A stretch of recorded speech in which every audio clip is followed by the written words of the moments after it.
우리 하나님의 말씀 스가랴 12장 10절 11절 말씀을 함께 찾아보겠습니다. 스가랴 12장 10절 11절 말씀입니다. 저는 오늘 이 말씀을 본문으로 해서 개혁이라는 제목으로 주의 말씀 증거하도록 하겠습니다.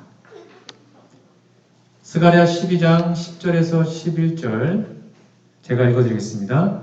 내가 다윗의 집과 예루살렘 거민에게 은총과 간구하는 심령을 부어주리니 그들이 그 찌른 바 그를 바라보고 그를 위하여 애통하기를 독자를 위하여 애통하듯 하며 그를 위하여 통곡하기를 장자를 위하여 통곡하듯 하리로다.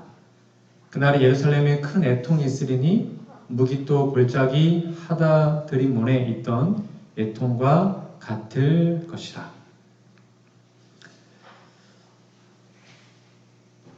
저는 안식일마다 이 단에 쓸 수 있는 기회가 많이 적기 때문에 늘 단에만 쓰면 좀 무거운 설교를 하게 돼서 좀 죄송하게 생각합니다.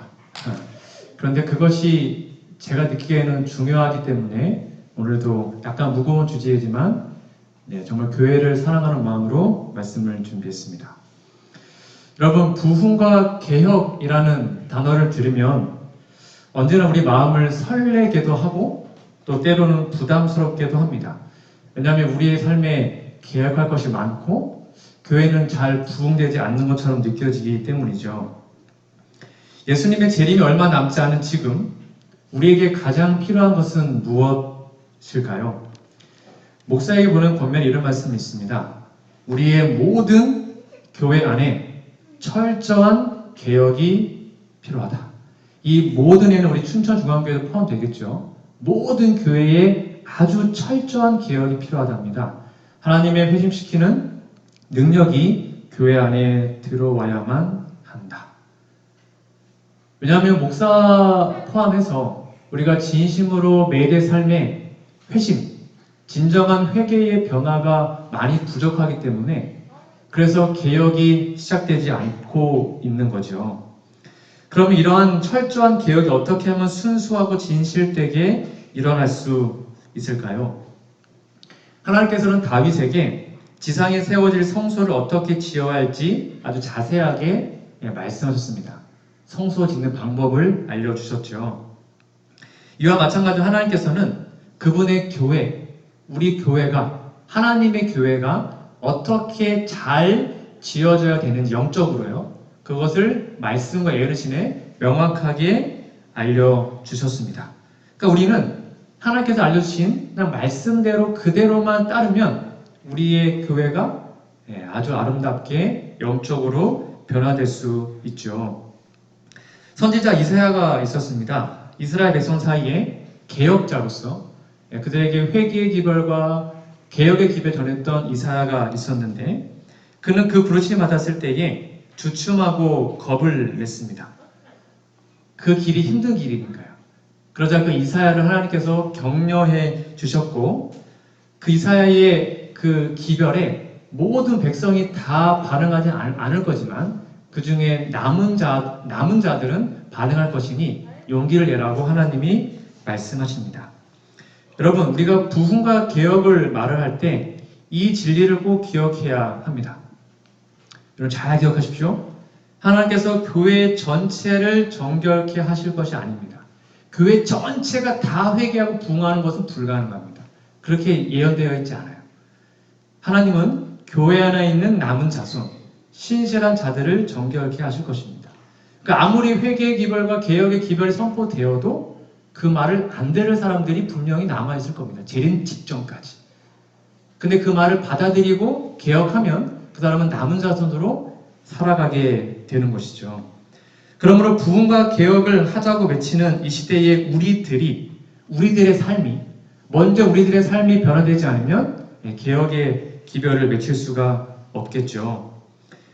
많은 사람들이 개혁을 원합니다. 근데 그 개혁에는 순서가 있습니다.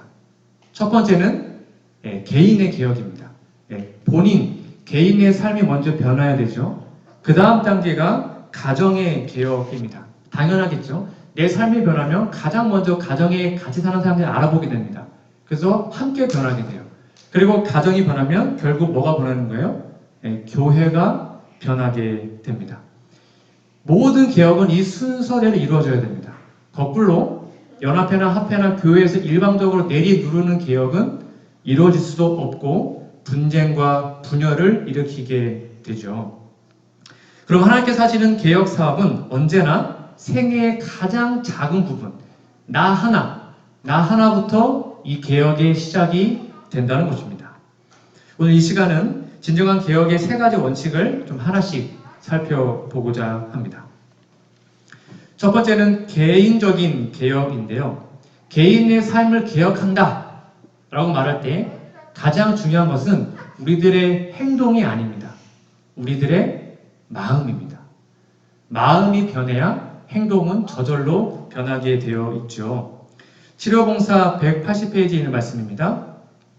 참된 개혁은 심령을 정결케 하는 데서 시작된다.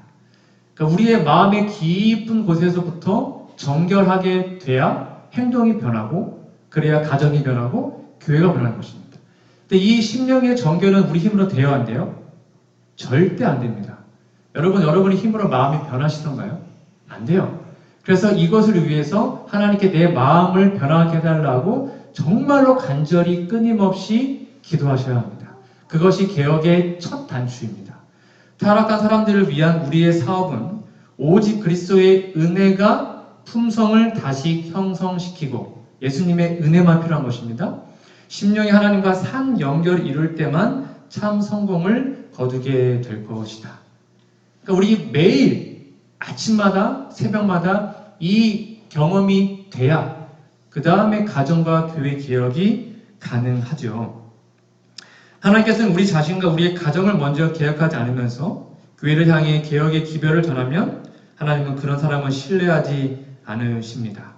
저도 이것을 다 했기 때문에 전한 것이 아니라 저도 같은 수준에서 함께 개혁해 보자고 오늘 말씀을 준비해 보았습니다. 여러분들은 예수님의 십자가로 인하여 정말로 심령이 정결케 되는 매일 말씀 보고 기도함으로 마음속의 깊은 곳까지 죄를 다 도려내고 마음이 정말로 깨끗한 그 경험을 지금 하고 계십니까?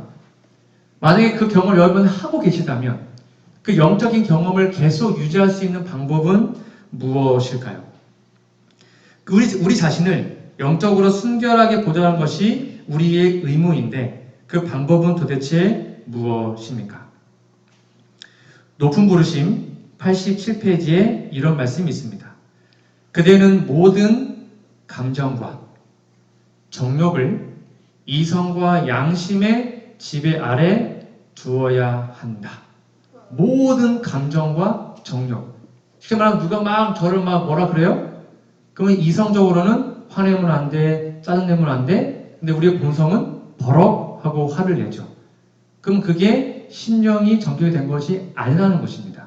내 모든 감정, 짜증, 분노, 미움, 슬픔 이런 모든 감정이 우리의 이성 아래 지배되는 것이 심령을 거룩하게 만든 거예요. 만약 그렇게 된다면 사단은 마음을 지배하는 그의 힘을 잃어버린다. 그래서 우리의 마음을 하나님께 드려야지만 내 힘으로 마음이 지켜지지 않으니까요. 내 마음을 매일 아침마다 하나님, 제 마음을 하나님께 드립니다. 하나님 지켜주세요. 그래 하나님이 우리의 마음을 지켜주시고 보존하시는 겁니다. 그러면 사단이 우리 마음을 지배할 수가 없어요. 그래서 짜증과 분노와 그런 것으로부터 우리가 해방될 수 있는 것이죠.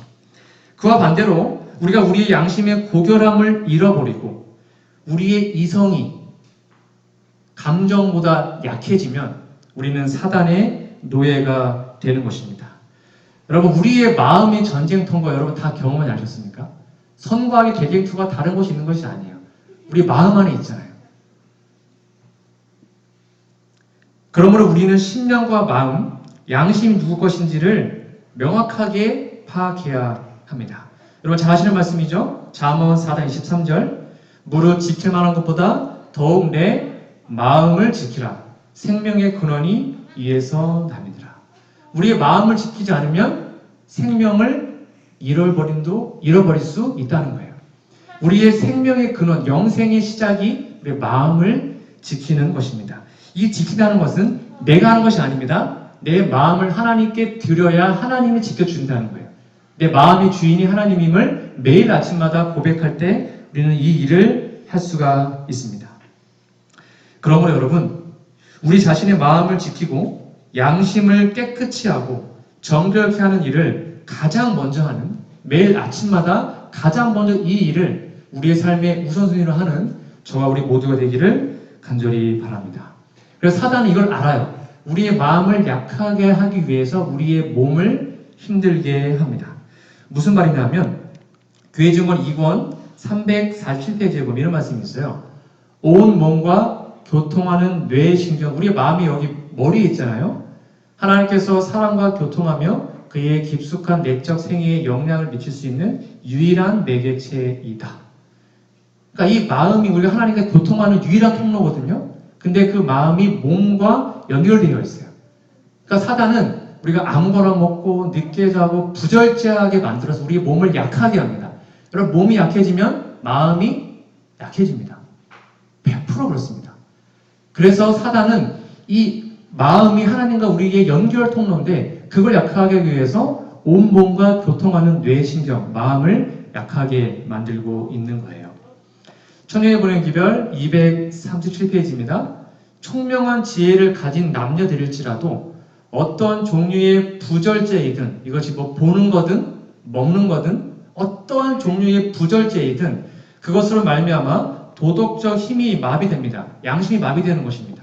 몸이 약해지면요. 그들은 그들의 여러 가지 습관이 있어서 이방 사람들보다 별로 나은 것이 없다. 쉽게 말하면 교회 다니고 목사하고 장로고 집사이지만 우리가 부절잠으로 마음이 막히게 되면 이방 사람과 똑같다는 것입니다. 하나님이 볼 때. 그러므로 매일 아침마다 우리의 마음의 주인을 정하는 것은 굉장히 중요한 것입니다. 우리가 올바른 정신을 가지고 있다면 누가 과연 하늘과의 대화를 단절하고 싶겠습니까? 여러분의 마음의 주인은 누구이십니까?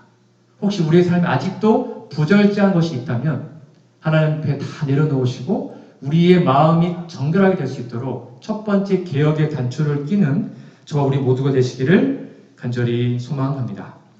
두 번째입니다. 두 번째 개혁은 가정의 개혁입니다. 좀 전에 말씀드린 것처럼 개인적으로 우리의 생애에 이러한 승리의 경험, 정말 믿음으로 죄를 이겨내는 그런 승리의 경험을 하게 되면 같이 사는 사람들이 가장 먼저 알아보게 됩니다. 여보, 아빠, 엄마 모습이 좀 바뀐 것 같아요. 저도 어떻게 아빠처럼 어떻게 바뀔 수 있어요? 저 엄마처럼 어떻게 그렇게 변화될 수 있어요? 그런 고백이 사람들로부터 오면, 아, 얘들아, 이렇게 하면 하나님이 승리하게 하실 거야. 그게 바로 가정의 개혁의 시작 아니겠습니까? 서로 알아보는 것은 가정에서 이루어집니다. 많은 성도님들이 재림교회에서 이루어지고 있는 종교적인 행사 또는 예배의 수준 때문에 좌절하시거나 걱정하시는 분들이 종종 있습니다. 여러분, 그러나 교회의 수준은 가정의 수준에서 비롯됩니다. 저도 목사이지만 많은 분들이, 저도 뭐 재림마을 가끔 들어가 보면 많은 분들이 오늘날 목사님들, 저를 포함해서 목사님들의 자질이 어떻다 저떻다는 말을 많이 합니다. 여러분, 그러나 목회자들도 평신도 가정에서 탄생합니다. 그렇죠? 그러니까 우리의 가정이 무너지면 교회가 무너지고 목회자 자질도 무너지고 다 무너지는 것입니다. 그게 우리 교회의 현실 아닙니까? 그게 우리 교단의 현실 아니에요?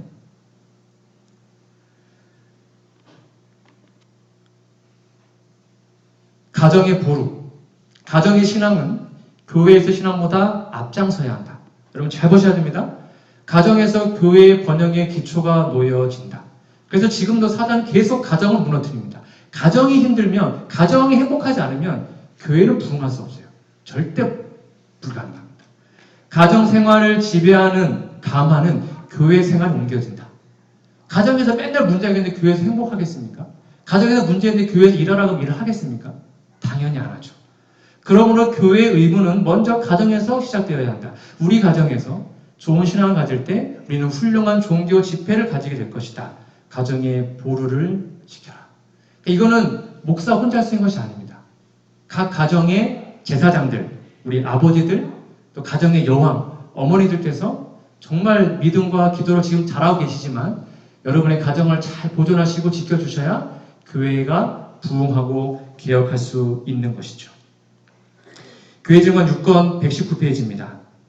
부모들은 자녀들에게 순종이나 불법 중 어느 하나에 대한 모본을 보여주고 있다. 이건 제 개인적으로 저에게 정말 찔림을 많이 주신 말씀이라 좀 나누고 싶었습니다.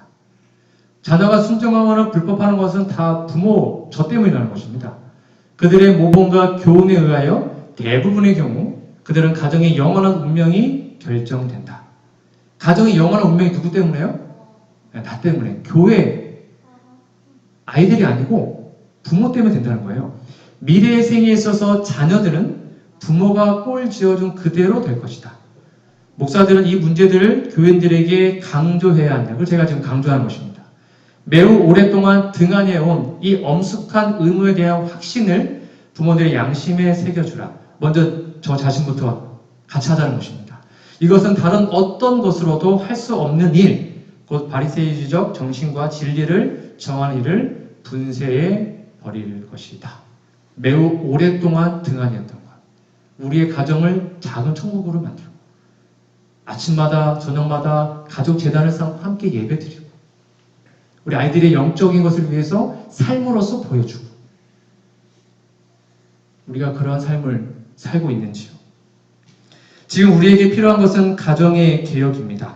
그리고 우리의 가정이 먼저 개혁되지 않으면 교회의 개혁은 전혀 의미가 없을 수 있습니다.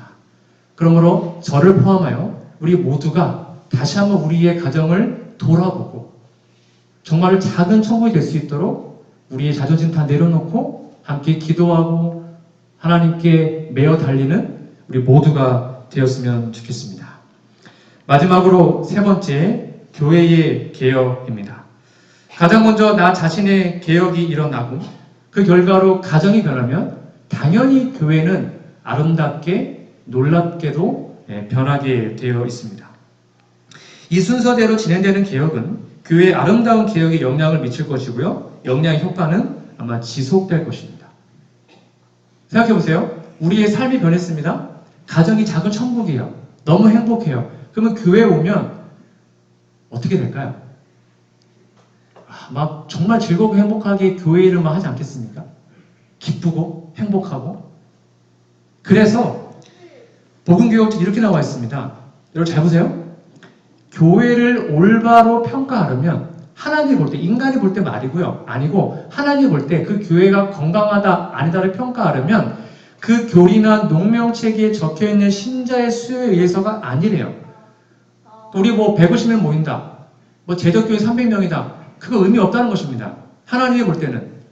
실제로 주를 위하여 일하는 활동과 그 교회의 신실하고 견인불반한 일꾼들의 수요에 의해서 평가되어야 한다. 진짜 교회의 일꾼이 몇 명인가? 그게 그 교회의 영적 평가라는 것입니다.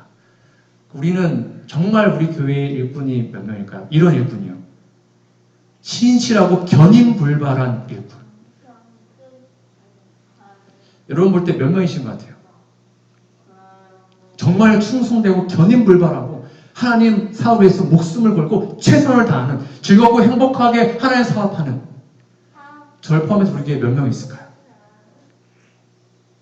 한번 대답해 보시기 바랍니다. 잠깐 구약의 역사를 살펴볼까요? 사사 시대가 끝나는 시대에 사무엘이 마지막 사사였습니다. 그 사무엘이 이제 나이가 들어서 은퇴가 거의 난감했었습니다. 그때 백성들이 이렇게 요구하죠. 여러분 잘 아시는 내용입니다. 사무엘 찾아와가지고 우리에게 왕이 필요합니다. 우리도 왕을 좀 주십시오. 이렇게 얘기를 합니다. 이것이 사무엘상 8장에 기록되어 있습니다. 그에게 이르되 보소서 당신은 늙고 당신의 아들들은 당신의 행위를 따르지 아니하니 열방과 같이 즉 세상과 똑같이 우리에게 왕을 세워 우리를 다스리게 하소서 합니다. 우리에게 왕을 줘 우리를 다스리게 하라 한 그것을 사무엘이 기뻐하지 아니하여 여호와께 기도하매 여호와께서 사무엘이 이르시되 백성인 내게 한 말을 다 들으라. 그 다음이 중요합니다. 백성들이 너 사무엘을 버림이 아니요 나 하나님을 버려 자기들의 왕이 되지 못하게 함이니라. 이게 무슨 말일까요? 여러분, 백성들이 왕을 구하는 죄는 큰 죄였습니까? 작은 죄였습니까? 네? 큰 죄였어요? 작은 죄였어요? 이거 엄청나게 큰 죄였습니다. 예를 들면 저 왕정시대입니다. 우리 조선시대입니다. 왕이 있습니다. 근데 다른 왕을 구해요. 그걸 뭐라 그래요? 그걸 뭐라 그러죠? 반역. 그렇죠? 역모. 그렇게 하는 것입니다. 사사시대에 이스라엘의 왕은 누구였습니까? 하나님이셨거든요. 근데 백성들이 하나님 싫다 이거예요. 하나님 왕 하게 말고 다른 왕 주세요. 이거는 반역이었고 역모였고 배도였습니다. 배교였다는 거죠. 이스라엘이 인간 왕을 구하는 것은 곧 배교였습니다. 그래서 인간 왕을 구한 것은 하나님 볼 때 되게 불쾌한 죄였습니다. 그래서 어떻게 하는지 아십니까? 이런 같은 맥락의 글이 누가복음 19장에 기록이 되어 있어요. 한 귀인이 있었습니다. 이 귀인이 왕위를 받으러 먼 나라에 갔어요. 그래서 종들을 불러서 열문화 아십니까? 달란트 비랑 비슷한데 열문화 뭐 몇 문화를 주고 장사하게 합니다. 내가 왕위 받아올게 장사하고 있어. 그런데 뭐라고 그랬어요? 19장 14절에 보니까 우리는 이 사람이 우리의 왕됨을 원치 않는다. 나 그 사람 왕되기 싫어. 이렇게 얘기를 합니다. 그리고는 그 장사 안 하고 막 이렇게 하죠. 결국 그 귀인이 돌아옵니다. 그 귀인 예수님이잖아요. 돌아와서 부릅니다. 그리고 열문화, 열골 차지하게 하고 다 한 다음에 결론입니다. 27절. 그러므로 나의 왕됨을 하나님 말씀하시는 거예요. 나의 왕됨을 원치 아니하던 저 원수들을 이리로 끌어다가 내 앞에서 어떻게 하래요? 죽이라 그랬습니다. 그러니까 왕을 구하는 죄는 죽는 거와 마찬가지로 큰 죄였다는 거예요. 반역이었고 역모였기 때문입니다. 그럼 백성들은 왜 이러한 죄를 지었을까요? 사무엘이 그렇게 하지 말라 그랬는데 왜 백성들은 우리도 왕 주세요라고 얘기했을까요? 사무엘상 8장 19절에 나와 있습니다. 백성이 사무엘의 말 듣기를 거절하여 가로되 아닙니다. 우리도 우리 왕이 있어야 됩니다. 20절. 우리도 열방과 같이 우리도 세상처럼 왕이 있어야 됩니다. 이렇게 말을 합니다. 우리 왕이 우리를 다스리며 우리 앞에 나가서 그 다음에 중요합니다. 우리의 싸움을 싸워야 할 것이니이다. 여기 보니까 이스라엘 백성들이 싸워야 할 싸움이 있었습니다. 근데 그 싸움을 하기 싫은 거예요. 그래서 뭐라고 하게요? 우리도 인간 왕을 주세요. 그리고 우리 대신 그 왕이 대신 나가서 싸우면 좋겠습니다. 라는 것이 왕을 구한 것의 근본 동기였습니다. 여러분, 백성들이 싸워야 되는 싸움은 무엇이었습니까? 여호수아라는 책 아시죠? 여호수아가 가나안을 들어갑니다. 요단강을 건너서 여호수아가 총 24장까지 있습니다. 근데 그 절반 12장까지는 여호수아가 가나안 땅을 정복을 막 합니다. 근데 이제 여호수아가 나이 들어서 죽게 되잖아요. 그래서 13장부터는 24장까지 아직 정복하지 못한 땅을 12지파한테 다 분배해 버립니다. 다 나눠버려요. 기억하시죠? 다 나눈 다음에 뭐라고 했냐면 이제는 지파별로 알아서 개척해라 라고 여호수아가 끝나요. 근데 그것을 지파들이 안 합니다. 그래서 사사시대에 그렇게 힘들게 살다가 자기들끼리 안 하니까 우리도 이방 나라처럼 막 절대 군주가 있어가지고 왕이 쫙 하면 좋겠다. 그래서 하나님한테 왕 주세요 라고 얘기한 것입니다. 쉽게 말하면 지파들이, 성도들이, 백성들이 스스로 개척해야 되는데 그거 하기 싫은 것입니다. 그래서 왕에게 그 일을 맡겨버리고 싶었습니다. 그게 왕을 구한 것의 의미입니다. 여러분, 하나님이 우리의 왕 맞습니까? 질문 드립니다. 하나님 우리의 왕입니까? 자, 그러면 우리는 영적으로 12지파, 우리 영적으로 이스라엘 맞습니까? 동의 안 하시나요? 우리 영적으로 이스라엘 맞습니까? 그쵸? 그러면 우리의 왕이신 하나님께서 영적 이스라엘 지파 우리들에게 오늘날 명령하신 명령은 무엇일까요? 가나안을 정복하라. 그게 무슨 말입니까?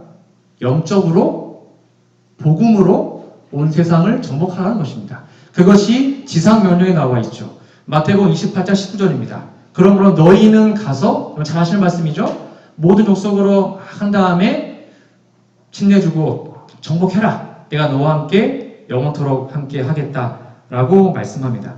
이 말씀이 똑같은 거예요. 구약 당시에 가나안 땅을 다 분배한 다음에 지파별로 정복해라는 말과 오늘날 우리들에게 복음으로 영적으로 세상을 정복하는 말이 같다는 거라고요. 그렇다면 현재 재림교회는 배교, 영모, 반역 혹시 그런 상태에 있지는 않을까요? 장기 목회, 한 목회자가 한 교회에 오래 있는 것은 하나님의 뜻이 아닙니다. 목회자 중심으로 전도하는 것은 하나님의 재림교회의 뜻이 아니에요. 예언신과 말씀에 그렇게 나와 있지 않습니다. 우리 재림교회는 어떤 지역의 교회를 세울 때 그 지역 이름을 따릅니다. 왜 우리 교회가 춘천중앙교회일까요? 왜 저쪽교회가 강남하늘교회일까요? 강남 지역을 복음화라는 것입니다. 여러분이 구역반을 정할 때 퇴계구역반, 효자동, 왜 효자동 이름을 짓죠? 효자동이 여러분들이 정복해야 할 여러분의 지역인 것입니다. 그렇다면 우리들은 마치 12지파들이 지파별로 알아서 기도하며 말씀으로 정복해야 되듯이 우리가 정말로 이 말씀에 순종하고 있습니까? 우리의 성도들이 목사 포함해서 우리의 지역을, 이 춘천을 우리 정말 복음으로 정복하는 일에 최선을 다하고 있습니까? 왕의 명령 따르고 있습니까?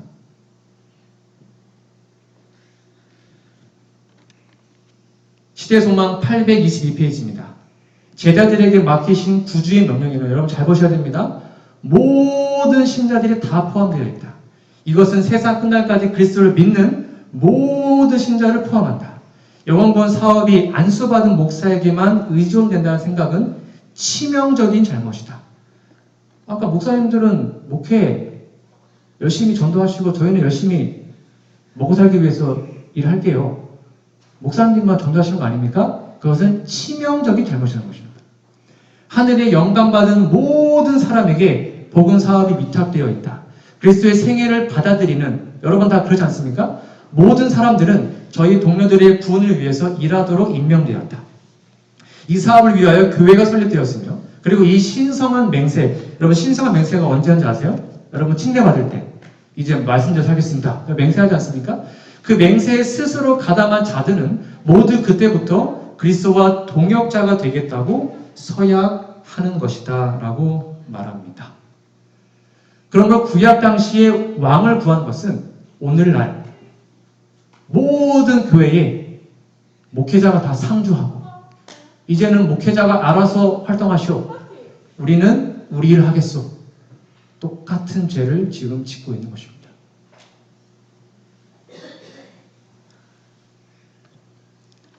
그리스도의 선교봉사 69페이지입니다. 불신자들에게 우리의 믿음을 소개하기 위하여 전도회를 할 때마다, 이거는 우리가 그렇다는 게 아십니다. 제가 종종 봤기 때문에 말씀드리는 겁니다. 신자들은 마치 저들은 제3자인 양 물러서서 모든 무거운 짐을 목사 혼자 지게 한 경우가 매우 많다. 그리하여 우리의 가장 유력한 목사의 활동도 그다지 좋은 성과를 볼 수 없는 때가 있다. 함께 해야 하는 거죠. 밑에 말씀 보면 더 우리 교회의 모습을 보는 것 같습니다. 여러분 잘 보세요. 대개 형제들이 대접하기를 좋아하지 않고 이 그리스도의 의무를 동등하게 분담하지 않으므로, 쉽게 말하면 교회에 어떤 일을 하다 보면 저도 경험합니다. 누가 일을 열심히 해요? 그럼 너 일 잘한다 하고 일을 더 몰아줍니다. 그렇게 하지 말래요. 동등하게 분담하지 않으므로 자발적이며 기꺼이 남을 돕는 일을 자기 일로 여기는 몇몇 사람들이 무거운 짐을 지게 된다. 우리 교회의 모습 아닙니까? 몇 명에게 일을 다 짊어지는 거예요. 너 잘하니까 뭐도 하고 1인 3역 4역 다 하고 있지 않습니까? 다 같이 일을 해야죠. 우리 교회 모습 아닌가요?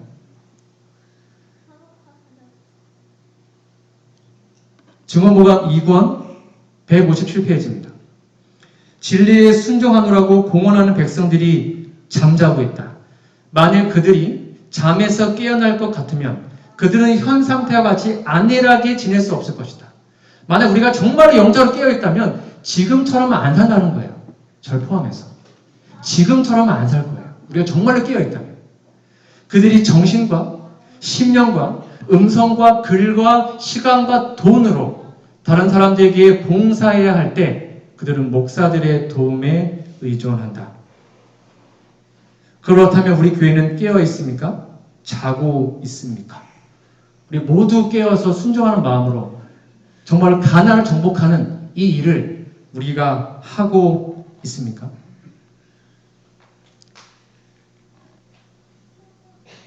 가르포문 기별 393페이지입니다. 여러분 제 말이 아니고 말씀이 나와 있기 때문에 말씀 전합니다. 반역을 그대로 반역이라 부르며 배교를 그대로 배교라고 불러야 하며 온갖 불쾌한 장면의 묘사를 통하여 고대 하나님의 백성의 경험이 역사에 남도록 충실하게 기록되어 사실을 깊이 생각해 보라. 왜 하나님이 구약 이스라엘의 그 실패들, 그들의 반역과 배교를 왜 기록했냐 이거예요. 성경은 이런 일이, 그들의 그 일이 말세를 만난 우리의 경계로 기록되었다고 선포한다라고 얘기합니다. 그러므로 제가 너무 심한 말을 하는 것이 아니고 성경은 이러한 것을 배교, 영모, 반역이라고 말하는 거예요. 그게 성경에 이렇게 표현이 되어 있어요. 증언복음 1권 547페이지입니다. 여러분 잘 보세요. 예수 그리스도께 영혼을 인도하는 일에 성공적으로 일하는 목사가, 예를 들면 저를 예를 들어 볼게요. 제가요 세속적 이익을 얻기 위해서, 예를 들면 제가 목회를 막 하고 있는데 어떤 회사가 저를 막 스카우트했습니다. 예를 들면 근데 저한테 연봉으로 10억을 준대요. 연봉 10억. 한 달에 1억씩 준대요. 그래서 제가 그럼 목회도 힘든데 목회 관두고 제가 그 회사에 딱 취직하면 여러분 저를 어떻게 보시겠습니까? 아우 김영성 목사님 참 지혜로운 분이야 이럴 것 같아요? 어떻게 보실 것 같아요? 보세요. 목사가 세속적 이익을 얻기 위해서 그의 거룩한 사업을 포기하면, 즉 목회를 포기하면 그는 뭐라 부린대요? 써있어요. 뭐라 부린대요? 배교자라고 불리게 되고, 여기까지는 아마 다 동의하실 거예요. 어떻게 신성한 목회자를 관두고 돈 때문에 가냐? 배교자라는 겁니다. 근데 밑에 볼까요? 그가 잘못 사용한 그 재능에 대해 하나님 앞에 책임을 지게 됩니다. 목사는. 그러면 사업가, 농부, 기술자, 상인, 법률가로 일하는 사람들이, 그러니까 우리 모두를 말하는 거죠. 교회의 교인이 될 때 그들은 그리스도의 종이 되는 것이다. 즉 목회와 같다는 것입니다. 여러분이 교인이 되었으면 그들의 재능이 전혀 다를지라도 개인적 노력과 재물을 통해 하나님의 사업을 진전시켜야 할 그들의 책임은, 잘 보세요. 목사들에게 지어진 책임 못지않다. 같대요, 다르대요? 같다는 거예요. 우리가 하나님의 성도가 되었으면 같다는 것입니다. 그래서 복음을 전하지 않을 경우 목사에게 주어지는 화가 있죠. 아까 말한 거, 배교자. 근데 사업가가 그의 다른 재능으로 동일한 결과를 성취한 일에 있어서 그리스도와 동역자가 되지 않으면, 즉 우리가 그렇게 되지 않으면 분명히 그에게도, 즉 우리에게 똑같이 그 화가 주어지는 것입니다. 자, 그럼 여기까지 말씀드리면 참 목사님 진짜 말 심하게 하시네. 아마 그런 생각이 드실 거예요. 근데 그 말이 여기 나와 있어요. 보세요. 이 사실이 개인에게 똑똑히 자각될 때 어떤 사람들은 이거 과도한 말이다 라고 말할 것이다. 그럴지라도 그것은 사실이다. 사실이래요. 사실이래요. 우리의 모습은 어떠합니까? 우리 정말 이대로 구원받을 수 있을까요? 우리 정말 이대로만 살면 하늘 갈 수 있습니까? 정말로 우리 최선을 다하여 하나님의 사업하고 있습니까?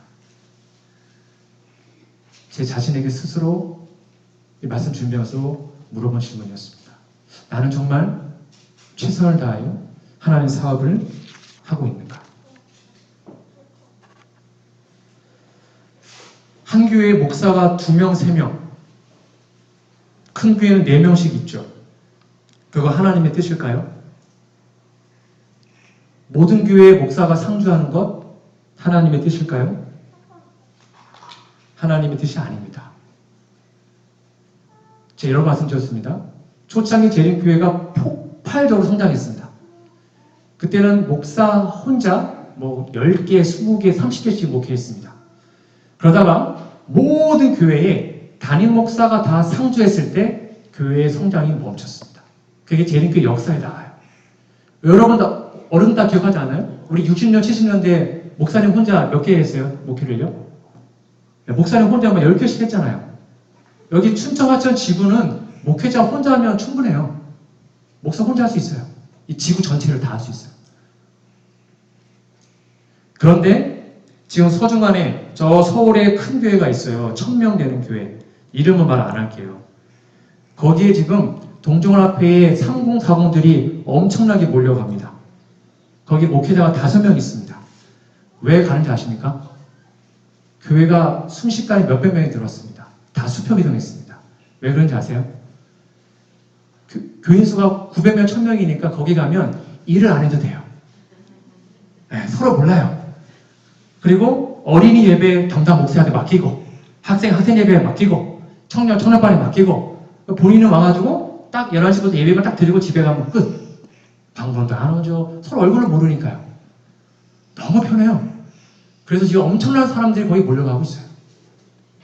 그 교회 목회자가 5명 있습니다. 교인이 1000명인데.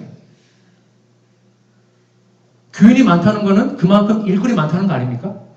그렇지 않아요? 그럼 교인이 많을수록 목회자를 빼야죠. 그럼 우리 교회는 11조가 2억 넘으니까 우리는 부목사, 전도사 주세요. 그게 정말로 올바른 걸까요? 저 시골 교회는 11조가 안 나가지고 평생 목회자 한 번도 못 만난 교회가 수두룩한데요? 우리 교인이 많으니까 목회자 2명, 3명 있는 게 더 좋은 건가요? 너무 이기적인 거 아닌가요? 교인이 많으면 더 일꾼이 많은 거 아닙니까? 우리 교회 다 같은 교회 아닙니까? 공동체 아니에요? 우리 교회만 좋으면 되는 것입니까? 고민해 봐야 됩니다. 여러분, 목회자 비의존 교회가 진짜 건강한 교회입니다. 지금 우리 교회에 만약 목사가 다 빠지면 교회 선교, 예배, 행사 다 정상적으로 진행된다면 그 교회는 건강한 교회입니다. 근데 목회자가 다 빠졌는데 잘 안 돌아간다. 그 교회는 병든 교회예요. 정말 그렇습니다. 우리 교회는 어떠합니까? 여러분 설교 배정 받으시면 어떤 생각 들어요? 목사님 2분이나 계신데 목사님한테 맡겨야지. 만약 우리 교회에 목사가 없다면 설교 배정 받으면 할까요? 안 할까요? 해야죠. 목사가 없는데. 이게 우리의 가치관의 차이인 것입니다. 가르포문 기별 127페이지입니다. 우리 교회들의 설교가 큰 비중을 차지하여 왔다. 신자들은 성령 대신에 단상의 열변을 의존하여 왔다. 또 뭔가 이렇게 좀 막 힘있게 설교하는 사람이 오면 뭔가 좀 되는 것 같고, 그렇죠? 그게 안 되면 좀 귀가 팍 사그라들고. 근데 그게 아니라는 거예요. 저들에게 부여된 신령한 은사들은 무용지물로 여겨졌으며 사용되지 않은 채 점점 그 기능을 미약한 상태로 약화시키고 있다. 왜요? 목회자 일을 다 해주니까. 성도들이 자기의 달란트를 개발하지 않는 거예요. 목사들이 새로운 개척지로 나가게 되는 경우, 원래 목회자는 개척해야 되거든요. 신자들은 뒤에서 교회의 책임들을 짊어져야 하며 저들의 능력은 활용함으로 증가할 것이다. 단적인 예로 춘하천 지구에 정말 목사를 다 빼고 목사 혼자 춘천, 강남하늘, 은하수, 화천 다 맡는다면 아마 교회가 더 부흥할 겁니다. 제가 단언합니다. 교회가 부흥할 겁니다. 왜 그런지 아세요? 성도님들이, 장로님들이 스스로 말씀 보고 설교하고 전도해야 되거든요. 제가 장담합니다. 그렇게 약속되어 있습니다.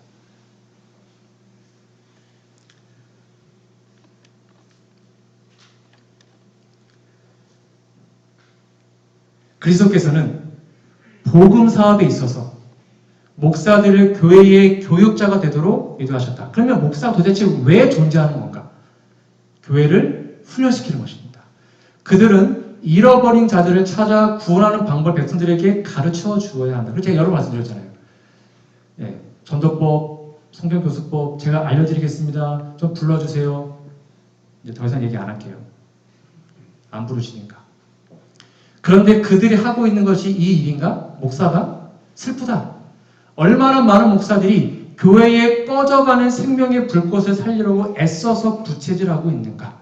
우리가 다 군대들인데 복음을 전파해야 되는데 교인들 때문에 아둥바둥 하는 거예요, 목사가. 얼마나 많은 교회들이, 죄송합니다, 제 표현이 아니고 마땅히 잃어버린 양떼를 찾아야 할 사람들에 의해서 병든 양들처럼 돌봄을 받고 있는가? 어느 시대를 막론하고 수백만, 수천만의 사람들이 그리스도 없이 죽어가고 있다. 우리가 잠자고 있기 때문에 예수님 모르고 수많은 사람들이 지금도 죽고 있다는 것입니다. 그러므로 여러분 제발 이제 목사님들에게 요것을 요청하시기 바랍니다. 저희 목회자로서 여러분들이 줄 수 있는 최고의 도움이 뭔지 아십니까? 신자들에게 줄 수 있는 최대의 도움은 다른 게 아니에요. 설교 잘하는 거 아닙니다.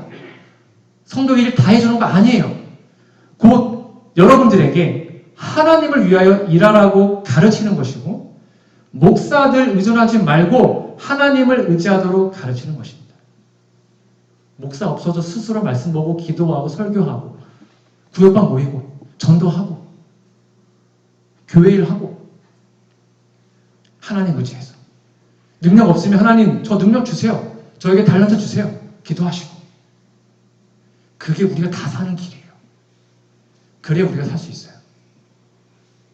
저들로 그리스도께서 일하신 것처럼 일하기를 배우게 하라. 저들로 그리스도 일꾼이 군대에 참여하게 하라. 그를 위하여 신실한 봉사를 하게 하라라고 말씀합니다. 그러므로 오늘 제가 이렇게 구조했던 말의 핵심은 이겁니다. 목회자 비의존 교회를 만드는 것.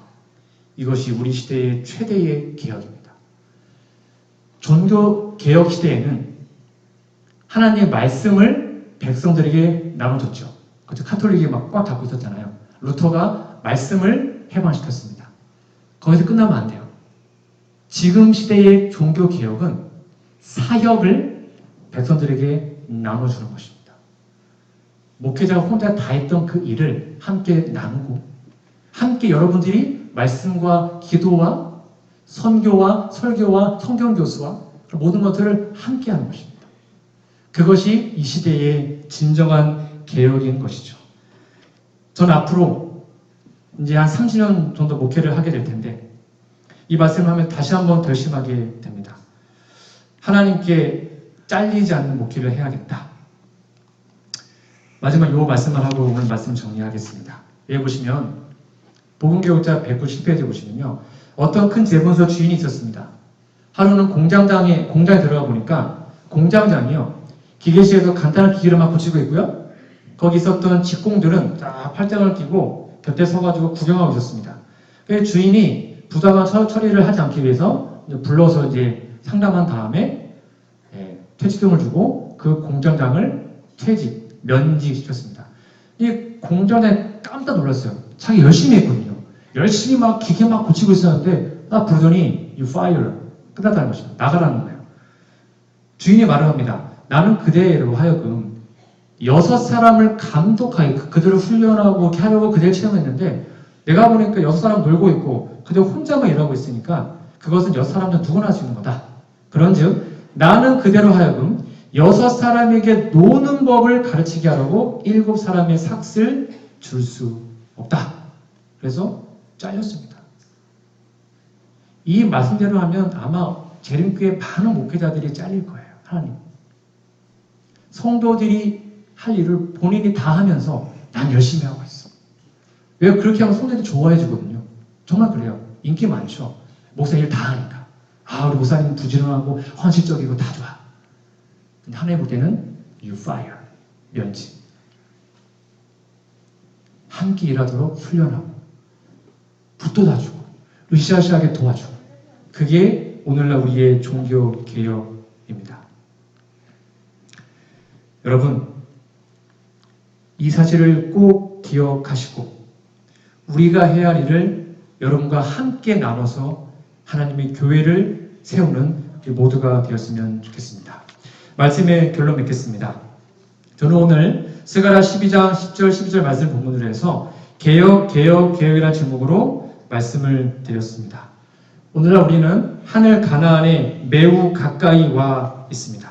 우리가 정말로 예수님의 재림을 얼마 남지 않은 이 시대에 정말로 여러분의 개인의 삶의 개혁, 그리고 우리의 가정의 개혁, 그리고 교회의 개혁을 이루어내는 우리 모두가 되었으면 좋겠습니다. 마지막 늦은비 운동은 평신도 운동입니다. 그렇게 예언되어 있습니다. 평신도가 깨어나야 마지막 늦은비가 임하고 그래야 예수님의 재림이 이 땅에 임할 것입니다.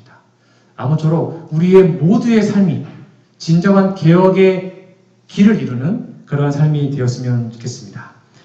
증거보감 3권 254페이지만 읽고 마치도록 하겠습니다. 철저한 개혁을 행할 때가 이르렀다. 이 개혁이 시작될 때에 기도의 정신이 각 신자를 움직여서 불화와 다툼의 정신을 교회에서 몰아낼 것이다. 그리스도인이 친교 속에서 살아오지 못하였던 이제 서로 친밀하게 될 것이다. 올바른 길에서 일하는 한 명의 그리스도인은 다른 그리스도인들을 인도하여서 그와 함께 성령의 나타나심을 위해서 기도하는데 연합하도록 할 것이다.